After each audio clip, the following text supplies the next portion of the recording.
Bonjour à tous. On m'a demandé si je pouvais dire quelques mots au sujet de la librairie aujourd'hui en France, si elle remplit ou pas une fonction essentielle dans notre vie et qu'est-ce que j'en pense. Je pense qu'à un moment où notre pays traverse une phase douloureuse, anxiogène, la librairie est un endroit où l'on peut retrouver de l'oxygène. Qu'est-ce que j'entends par là ?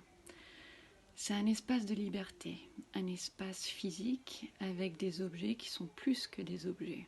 En fait, la librairie est en quelque sorte une forêt où l'on retrouve de l'oxygène avec des compagnons de route, des guides, des amis, partout, dans tous les domaines, qui vont vous accompagner pendant quelques temps.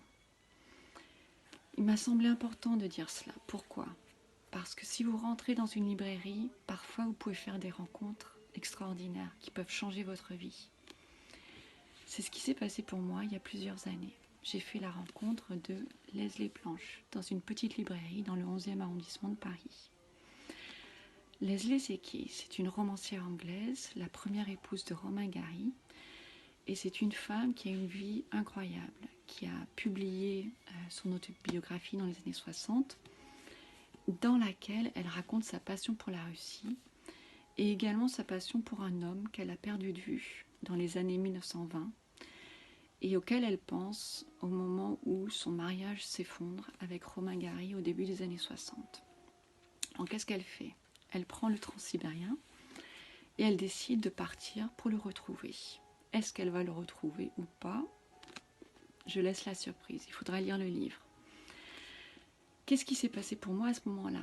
À ce moment-là, après avoir dévoré le livre en 3 jours et 2 nuits, j'ai décidé de partir en transsibérien en Russie. Et 12 mois plus tard, jour pour jour, j'étais en Russie.